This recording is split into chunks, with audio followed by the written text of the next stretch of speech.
दोस्तों स्वागत है। तेजी से जुड़िए आप। और सबसे बड़ी खबर उत्तर प्रदेश से आ रही है, जहां पंचायत चुनाव की तारीखों का ऐलान कर दिया गया है। पंचायत चुनाव यानी कि उत्तर प्रदेश की राजनीति और सियासत की वो कड़ी जिससे राजनीति का एक माहौल तय होता है उत्तर प्रदेश की राजनीति का, और इसे विधानसभा के पहले के महत्वपूर्ण चुनाव के तौर पर देखा जा रहा है। मैं आपको बताऊंगा कि चुनाव की तारीखें जो हैं वो किस तरीके से चुनाव आयोग ने उसका ऐलान किया है, किस मंडल किस जिले में कौन सी तारीखें रहेंगी चुनाव की, और आपके जिले में कब चुनाव है ये आप कमेंट बॉक्स में पूछ सकते हैं।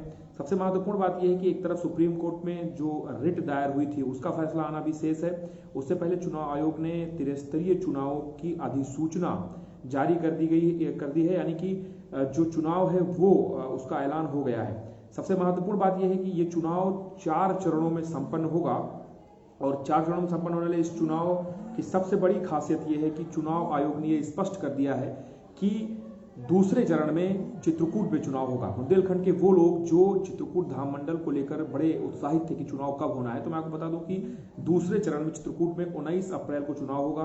पूरा चुनाव 4 चरणों में संपन्न होगा, और अब यहां से जिला पंचायत और ग्राम प्रधान प्रत्याशियों के धड़कनें तेज हो गई हैं पूरे उत्तर प्रदेश में। मैं आपको एक चीज और गौर करूंगा कि आप लोग गौर करें। मेरे पास ये लिस्ट आ चुकी है जनपदों के चरणवार निर्धारण की लिस्ट मेरे पास है। मैं आपसे शेयर करना चाहूंगा कि अगर आप सहारनपुर मंडल के हैं, सहारनपुर मंडल में सहारनपुर का चुनाव 15 अप्रैल को प्रथम चरण पर होगा, यानी सहारनपुर मंडल का चुनाव प्रथम चरण में सहारनपुर, मुजफ्फरनगर दूसरे चरण में, शामली तीसरे चरण में।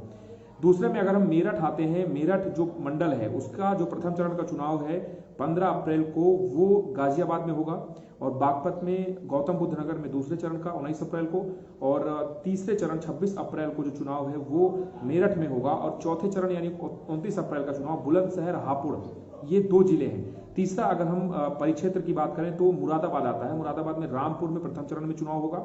इसके बाद बिजनौर अमरोहा में द्वितीय चरण में, मुरादाबाद जो है उसमें तृतीय चरण में, और संभल इसमें चुनाव होना है तृतीय चरण में। बरेली मंडल की अगर बात करें तो बरेली में प्रथम चरण में, बदायूं में दूसरे चरण में, और जो पीलीभीत है उसमें तीसरे चरण में, और शाहजहांपुर में चौथे चरण में चुनाव होने हैं। अलीगढ़ अगर मंडल की बात करें, अलीगढ़ परिक्षेत्र की, तो हाथरस में प्रथम चरण का चुनाव होना है, और इसके बाद एटा में द्वितीय चरण का, कासगंज में तृतीय चरण का, और अलीगढ़ में चौथे चरण का। आगरा मंडल की बात करें तो आगरा में प्रथम चरण, मैनपुरी में प्रथम द्वितीय चरण, फिरोजाबाद में तृतीय चरण, और मथुरा में चौथे चरण का चुनाव संपन्न होगा। कानपुर मंडल की बात अगर करें, कानपुर के लोग अगर जुड़ रहे हैं इस लाइव में, तो कानपुर मंडल का जो प्रथम चरण का 15 अप्रैल को चुनाव है वो कानपुर नगर में संपन्न होगा। कन्नौज इटावा में द्वितीय चरण में होंगे चुनाव, औरैया कानपुर देहात में तृतीय चरण में, और फर्रुखाबाद में चौथे चरण में चुनाव संपन्न होगा। झांसी मंडल की अगर बात करें, बुंदेलखंड यहीं से शुरू होता है, झांसी मंडल की अगर बात करें तो झांसी में चुनाव प्रथम चरण में होने वाला है। द्वितीय चरण में ललितपुर में चुनाव होगा, तृतीय चरण में जालौन में होगा, और इसके बाद चित्रकूट धाम मंडल आता है। चित्रकूट धाम मंडल यानी कि चित्रकूट, महोबा, हमीरपुर और जालौन 4 जिले हैं। 4 जिलों में कब चुनाव होना है, जालौन इसमें नहीं आता, मुझे माफ करिएगा। चित्रकूट में महोबा, चित्रकूट, हमीरपुर और बांदा, इन 4 चरणों में जो चुनाव होने हैं मैं आपको बता दूं। महोबा में प्रथम चरण का चुनाव 15 अप्रैल को संपन्न होगा। मतदान उस दिन होना है 15 अप्रैल को महोबा में। द्वितीय में चित्रकूट आता है 19 अप्रैल को। जो भी 19 अप्रैल को जो भी चित्रकूट के जो भी साथी हमारे हैं वो देख लें, समझ लें कि 19 अप्रैल को पंचायत चुनाव के द्वितीय चरण में चित्रकूट में चुनाव होना है। हमीरपुर में तृतीय चरण में हो 26 अप्रैल को, और बांदा में 29 अप्रैल को यानी चौथे चरण में चुनाव संपन्न होगा। प्रयागराज मंडल की अगर बात करें तो प्रयागराज जो शहर है उसके अंतर्गत आने वाले जो इलाके हैं उनमें प्रथम चरण में, प्रतापगढ़ में द्वितीय चरण में, फतेहपुर में तृतीय चरण में, और कौशाम्बी में चौथे चरण में। लखनऊ की अगर बात करते हैं तो रायबरेली और हरदोई में प्रथम चरण में, लखनऊ और लखीमपुर खीरी में द्वितीय चरण में, उन्नाव में तृतीय चरण में, और सीतापुर में चौथे चरण में चुनाव संपन्न होगा। अयोध्या मंडल की अगर बात करते हैं तो अयोध्या जो शहर है उसके अंतर्गत आने वाले इलाकों में प्रथम चरण में, सुल्तानपुर में द्वितीय चरण में, अमेठी बाराबंकी में तृतीय चरण में, और अम्बेडकर नगर में चौथे चरण में। देवी पाटन जो परिक्षेत्र है उसमें श्रावस्ती प्रथम चरण, गोंडा द्वितीय चरण, बलरामपुर तृतीय चरण, और बहराइच चौथे चरण में। बस्ती मंडल में संत कबीर नगर में प्रथम चरण, सिद्धार्थ नगर में तृतीय चरण में चुनाव होंगे, और बस्ती में चौथे चरण में। गोरखपुर मंडल में गोरखपुर में प्रथम चरण, महाराजगंज में द्वितीय, देवरिया तृतीय, और कोशीनगर चतुर्थ चरण में। गोरखपुर मंडल में गोरखपुर प्रथम, महाराजगंज द्वितीय चरण में, देवरिया तृतीय चरण में, और कुशीनगर चौथे चरण में। वाराणसी मंडल की अगर बात करते हैं तो जौनपुर प्रथम चरण में चुनाव संपन्न होंगे, वाराणसी में द्वितीय चरण में, चंदौली तृतीय चरण और गाजीपुर चौथे चरण में। विंध्याचल परिक्षेत्र में भदोही जो महत्वपूर्ण इलाका है उसमें प्रथम चरण में चुनाव होंगे और अनुज साजन जी हमारे मित्र हैं वो वहां पे चुनाव कवरेज करेंगे और आप लोगों को पल पल की अपडेट वो देंगे। विंध्याचल में ही तृतीय चरण में मिर्जापुर में चुनाव होने हैं, सोनभद्र में चौथे चरण में संपन्न होगा चुनाव। आजमगढ़ परिक्षेत्र की अगर बात करें जहां पे कल एक बड़ी लिस्ट आई है, आईपीएस जो लिस्ट है उसमें परिवर्तन हुए हैं। डीआईजी वहां दीपक कुमार पहुंच चुके हैं चुनाव से पहले और यहाँ पे जो इलाका है अलीगढ़ का वहां पहुंचे हैं। और आजमगढ़ परिक्षेत्र की अगर हम बात करें तो यहाँ पे आजमगढ़ में द्वितीय चरण में, बलिया तृतीय चरण में और मऊ चौथे चरण में चुनाव होगा। अब महत्वपूर्ण बात यह है दोस्तों की दिनांक 2 मई 2021 को समस्त जनपदों की मतगणना एक साथ संपन्न होगी। ये बहुत महत्वपूर्ण है, यानी कि 2 मई से आपको बहुत कुछ याद आ रहा होगा। कुछ विधानसभा चुनाव भी होने हैं देश में जिनकी तारीखें भी परिणाम की 2 मई ही है। लगातार प्रधानमंत्री मोदी, तमाम जो नेता हैं, बड़े नेता, वो कह रहे हैं, आप समझ गए होंगे मैं किस विधानसभा की बात कर रहा हूं। तो उत्तर प्रदेश के पंचायत चुनाव की मतगणना 2 मई 2021 को संपन्न होगी। अब ये जो पत्र है चुनाव आयोग का, इसमें महत्वपूर्ण बात यह है कि अब आपको ये समझने लायक है कि नामांकन का तारीख क्या होगा। तो मैं आपको बता दूं कि पंचायत चुनाव में प्रथम चरण का नामांकन 3 अप्रैल 2021 से 4 अप्रैल 2021 तक 8 बजे सुबह से 5 बजे शाम तक रहेगा। तारीख फिर से देख लीजिए, नामांकन करने की तारीख 3 अप्रैल से 4 अप्रैल होगी प्रथम चरण की। द्वितीय चरण की जो नामांकन करने की तारीख है वो 7 अप्रैल से 8 अप्रैल है। तृतीय चरण की 13 अप्रैल से 15 अप्रैल है और चतुर्थ जो चरण है उसके नामांकन करने की तारीख 17 से 18 है। अब अगर हम बात करें नामांकन पत्रों की समीक्षा की तो प्रथम चरण का जो नामांकन पत्रों की समीक्षा है वो 5 अप्रैल और 6 अप्रैल 2 दिन होगी। द्वितीय चरण में 9 और 10 अप्रैल को, तृतीय चरण में 16 और 17 अप्रैल को, चतुर्थ चरण में 19 और 20 अप्रैल को। अब इसके बाद उम्मीदवारी वापस लेने की जो तारीख है उसमें 7 तारीख रखी गई है, 7 अप्रैल, जिसमें आप प्रथम चरण में वापस ले सकते हैं। और द्वितीय चरण में 11 अप्रैल तारीख रखी गई है, तृतीय चरण में 18 अप्रैल रखी गई है, चतुर्थ चरण में 21 अप्रैल रखी गई है। प्रतीक आवंटन यानी कि जो चिन्ह है उनका आवंटन कैसे होगा, कौन सी तारीख होगी, तो 7 अप्रैल को प्रथम चरण के प्रतीक चिन्हों का आवंटन होगा, द्वितीय चरण में 11 अप्रैल को होगा, तृतीय चरण में 18 अप्रैल और चतुर्थ चरण में 21 अप्रैल। अब मतदान का दिनांक जिसकी मैंने बात की थी कि 4 चरणों में पंचायत चुनाव संपन्न होने हैं, तो चित्रकूट में पूछ रहे हैं कि चुनाव कब है। चित्रकूट में द्वितीय चरण में चुनाव है अमित जी, और ये चुनाव मैंने अभी आपको बताया कि चित्रकूट धाम मंडल जो है, चित्रकूट धाम मंडल में महोबा में प्रथम चरण में 15 अप्रैल को चुनाव होगा, चित्रकूट में 19 अप्रैल को चुनाव होगा, जालौन में तृतीय चरण में 26 अप्रैल को चुनाव होगा। और इसके बाद और जो तारीखें हैं मैंने आपको बताई थी वो भी लिस्ट भी मैं आपसे शेयर करूंगा। फिलहाल मैं आपको बता दूं कि प्रतीक आवंटन मैंने बता दिया कब होंगे। मतदान का दिनांक मैंने आपको बता दिया, 4 चरणों में चुनाव होने हैं। 4 में 15 अप्रैल को प्रथम चरण का चुनाव यानी कि मतदान है, 19 अप्रैल को द्वितीय चरण का, तृतीय चरण में 26 अप्रैल को मतदान संपन्न होंगे और चतुर्थ चरण में 29 अप्रैल को। अब ये भी महत्वपूर्ण है कि चुनाव आयोग ने समय क्या रखा है, आपको वोट कब डालने हैं। तो आपको सुबह 7 बजे से शाम को 6 बजे तक, ये तारीखें और समय जो है बहुत महत्वपूर्ण है। एक मतदाता के हिसाब से आपको ये जानना जरूरी है। सुबह 7 बजे से शाम को 6 बजे तक मतदान होगा, आप मतदान कर सकते हैं जाकर के। मतगणना का दिनांक जो है वो 2 मई है, 2 मई है, 2 मई है और 2 मई है। मैंने 4 बार इसलिए बोला कि 4 चरणों में चुनाव संपन्न होने और चारों चरण के चुनाव की मतगणना एक साथ होगी 2 मई को, 2 मई 2021। अब दूसरे पत्र की अगर मैं बात करूं, दूसरा पत्र जो यहाँ पे आया है, जारी हुआ है आदर्श आचार संहिता का, ये बहुत महत्वपूर्ण है कि अब उत्तर प्रदेश में अधिसूचना जारी हो गई है।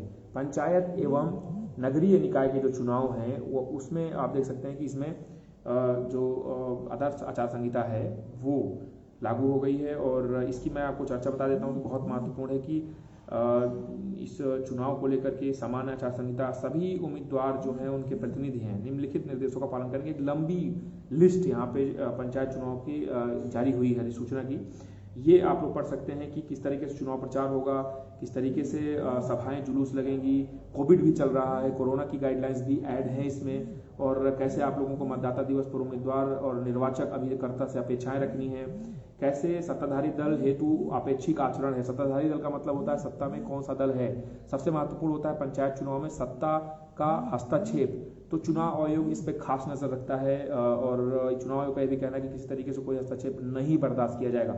ये अलग बात है कि नजर अप्रत्यक्ष रूप से आता है कि सत्ता का जो हस्तक्षेप है वो नजर आता है, लेकिन बड़ा तौर पर अगर देखें संविधान की दृष्टि से तो एकदम से अलाउ नहीं है किसी भी सत्ता का हस्तक्षेप। इसमें भी दिखाया गया है कि क्या क्या चीजें रहेंगी। शासकीय विभाग एवं कर्मियों के लिए भी आदर्श आचार संहिता जारी की गई है। ये 12 पन्ने का जो आदर्श आचार संहिता है यहाँ पे जारी हुआ है।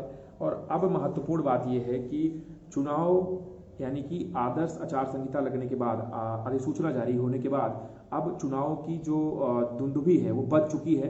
रण क्षेत्र एकदम से तैयार हो चुका है और मात्र अगर मैं बात करूं तो बहुत कम समय दिया गया है चुनाव को लेकर के। जो समय है वो बहुत कम है। 1 अप्रैल का जो हिस्सा है यानी इस बार की जो होली है वो चुनावी रंग में रंगी नजर आएगी। गांव में जो फाग होगा बुंदेलखंड में, उसमें प्रत्याशी अपने अपनी ताल ठोंकते नजर आएंगे। होली मिलन समारोह के जो कार्यक्रम होंगे पूर्ण सादगी से हो सकते हैं, लेकिन उससे इतर चुनावी रंग में रंगे नजर आएंगे। मेरा आपसे निवेदन यह है कि कोरोना गाइडलाइन को फॉलो करें। होली के त्यौहार में किसी भी तरीके के लड़ाई झगड़े से बचें, क्योंकि चुनाव में दुश्मनियां निकाली जाती है, ये कहा जाता है। तो आप लोगों से मेरा निवेदन है कि अगर आप लोग घर पे रहें, त्यौहार का आनंद लें, इसके बाद जब त्यौहार खत्म हो तो लोगों से मिलें। फिलहाल सुप्रीम कोर्ट के फैसले की अगर बात करें तो अभी सुप्रीम कोर्ट का फैसला नहीं आया है। सुप्रीम कोर्ट के फैसले पे जो आरक्षण जो लिस्ट है, जो आरक्षण जारी किया गया था उसको लेकर के जो SPL थी वो दाखिल की गई थी, उस पर बातचीत होगी। फैसला आने की उम्मीद है, शुक्रवार को फैसला आना था। फिलहाल चुनाव आयोग ने ये स्पष्ट कर दिया है कि चुनाव बहुत कम समय में संपन्न कराए जाएंगे। और जो यहाँ पे 4 चरणों की जो बात आई है उससे अगर हम लोग उसको देखने का प्रयास करें, उस लिस्ट से देखने का प्रयास करें और समझने का प्रयास करें कि पंचायत चुनाव क्यों महत्वपूर्ण होने वाला है, तो जब पंचायत चुनाव के प्रथम चरण का मतदान 15 अप्रैल को होगा, यानी कि दोस्तों बहुत कम समय बचा है। 26 मार्च के दिन आज चुनाव आयोग ने अधिसूचनाएं जारी की हैं और 26 मार्च से आप तारीखें जोड़ लीजिए। 15 अप्रैल को प्रथम चरण का चुनाव है और आप अंदाजा लगाइए कि प्रथम चरण के चुनाव में कितना कम समय रह गया। यानी कि चुनाव आयोग चाहता है कि कम समय में चुनाव संपन्न हो। इससे इतर पिछले 5 सालों से इंतजार कर रहे प्रत्याशी, परिवर्तन की आस में बैठी जनता और वो युवा वोटर जो ताल भी ठोक रहे हैं और वो युवा प्रत्याशी जो इस इंतजार में है कि परिवर्तन होगा। मैं आपको बता दूं कि ये चुनाव इसलिए भी महत्वपूर्ण होने वाला है कि इन चुनावों से युवा निकलते हैं और उन परिवारों से भी प्रत्याशी निकलते हैं जिनका राजनीति में स्थान होता है। बहुत सारे नए चेहरे भी आते हैं। तो भविष्य की राजनीति का निर्धारण करने वाला उत्तर प्रदेश का ये पंचायत चुनाव बहुत महत्वपूर्ण होने वाला है और इससे जुड़ी पल पल की अपडेट हम आपको देते रहेंगे। बुंदेलखंड के लोगों के लिए खास सूचना ये है मेरी तरफ से कि हम एक डिबेट शो लॉन्च कर रहे हैं। लगातार जो चलेगा वो डिबेट शो पंचायत का पंच होगा। पंचायत का पंच ये डिबेट शो सभी वार्डों में संपन्न होगा। पहले हम इसे चित्रकूट में करेंगे और चित्रकूट के कार्यक्रम के बाद अगर इसको पसंद किया जाता है तो इसको अन्य जिलों में भी किया जाएगा। सभी वार्डों में प्रत्याशियों को बुला करके एक भव्य डिबेट होगी, मुद्दों की बात होगी और ये बात भी होगी कि आखिर पंचायत चुनाव से निकलने वाली राजनीति जिले में स्थान क्यों नहीं बना पाती, जो युवा हैं वो आगे क्यों नहीं बढ़ पाते। बांदा में चौथे चरण में चुनाव है। मैयादीन जी चौथे चरण में चुनाव होना है। चौथे चरण का जो चुनाव है वो 19 अप्रैल को संपन्न होगा चित्रकूट धाम मंडल में। मैं आपको बता दूं कि महोबा, चित्रकूट और हमीरपुर है। बांदा चौथे चरण में है। 29 अप्रैल को चुनाव संपन्न होगा। तो दोस्तों तमाम खबरों के साथ हमारे साथ बने रहिए। फिलहाल पंचायत चुनाव की इस पूरी डिटेल के साथ हमने आपको बताया कि कहाँ कब चुनाव होने हैं और किन स्तरों में चुनाव की तारीखें तय की गई हैं, मतगणना कब होगी, मतदान में आप कैसे सहयोग कर सकते हैं और सबसे बड़ी बात यह है कि बढ़ चढ़कर मतदान में हिस्सा लीजिए और परिवर्तन के साक्षी बनिए। धन्यवाद।